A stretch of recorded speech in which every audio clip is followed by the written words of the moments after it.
Hello, my name is John Rose, and in this video I'm going to take a closer look at our closest genetic relative, the bonobos, formerly known as the pygmy chimpanzees. We share 99.5% of their genetic makeup. Bonobos are closer to us than they are chimpanzees. And what do bonobos eat? 98% of their diet is fruit, 2% comes from veggies, or 1 to 2%, and less than 1% comes from insects. They've studied the bonobos and they found that in 1 year they'll eat about 110 different plants.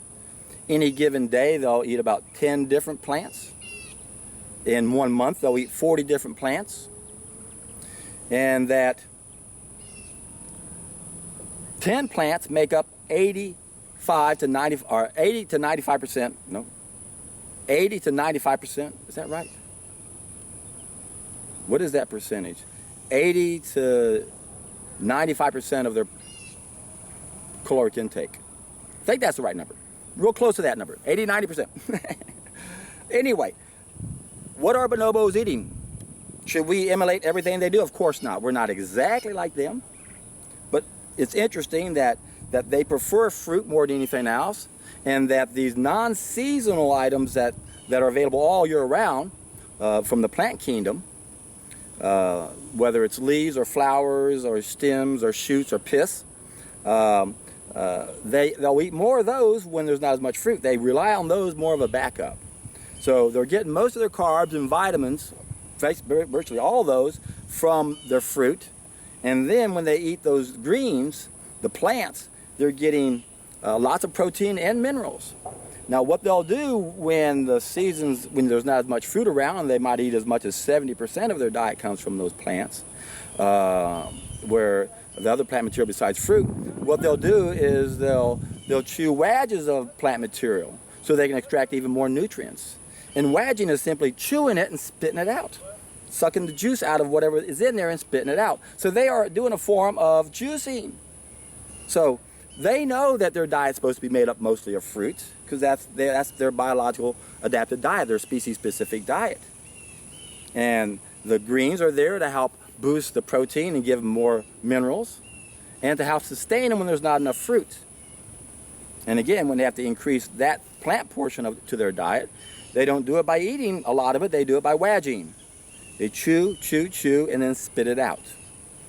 So there's a lot of people who are going to say, well, if you're going to say we're like the primates, look at the gorillas, we should be eating 50 pounds of 100 pounds of greens a day. No, every animal is going to be dependent you can even study 2 groups of bonobos and you're going to find their diet to be slightly different because of where they're at. Of course, certain gorillas, they're way up in the mountains and they're limited to have to eat those type of plant foods. That's why they got those real big bellies. So it's silly to say that we should be exactly like them. Our neocortex is a lot bigger than theirs, folks. That's the dividing line right there. Our anatomy is basically the same as theirs, but the big difference between all the other primates and us is the size of our neocortex. It's what got us in trouble. It's piece number 9 in my special teaching tool where I identified 281 pieces. Just look at the ultimate solution playlist and the ultimate schematic to understand what piece number 9 is. It's our neocortex and our reptilian brain combined. About 2 million years ago, that part of our brain, our neocortex, nearly doubled in size. It went from just under 400 cc's to almost 800 cc's. And that allowed us to do things we'd never done before. That ultimately led to the discovery of fire and the worst bad application we could ever imagine, and that is the cooking of our food. None of that could have happened had we not had that big, powerful brain. So that's what got us in trouble. We're just too clever for our own good. We master things and they don't have the wisdom to make sure we don't make a bad application, but that's what we did. Fall of mankind is a bad application from one of the things we mastered. And it continues to be a fall because now there's a battle between our brains. Got a clever neocortex. Don't have the same brain as those primates. We can't extrapolate everything to us because of that neocortex. But that damn reptilian brain, it gets us all in trouble because now we can get addicted to anything that's pleasurable. And that's what's happened to us. That's what happened long ago. Not sure what happened, but we know they made a mistake and they got addicted to it, and they ran to denial like all addicts do, and that's what allowed them to pass it on down to their children, and now it's become part of our traditions. So that's the problem that we all have, isn't it? That's where we start our journey off in life, with the false knowledge, thinking cooking is an art. Now we're making bad applications. We're eating dead, cooked food. That creates the hell we have. That's the Dark Ages. And yet it's so simple. And yet people have such a hard time breaking that spell, don't they? The hunger spell. That's where we have an all-gone feeling down here. That's the addiction. If you still feel hunger down here, something's wrong. And if the right food doesn't feel right, it's because you're putting new wine in an old container. You haven't fixed your container yet. As long as you feel hunger down here, you have not fixed your container. And there's a good chance you're going to struggle when you put the right food in. Doesn't mean you will, but if you do, that's the reason. You still haven't repaired the system. And what's getting in your way is that reptilian brain. You're addicted. That's what Plato meant. Whatever deceives men seems to have produced a magical enchantment. It's put our reptilian brain in our body into the hunger spell. We shouldn't feel hunger down here. That's a withdrawal symptom. Give me my drug. Give me my drug. If you feel that down here, something's wrong. Other animals in nature don't have that problem unless they are exposed to our crap. That's why every other animal in nature knows what to do when they get sick. They take a solid food vacation. They stop eating solid food. Don't waste any energy digesting food. Get rid of whatever that problem was. But the problem with us is we're raised this way. Other animals in nature, something happens, they take care of it immediately. For us, we never know what to do. We're not taught the power of fasting. We're not taught the power of fruits and vegetables.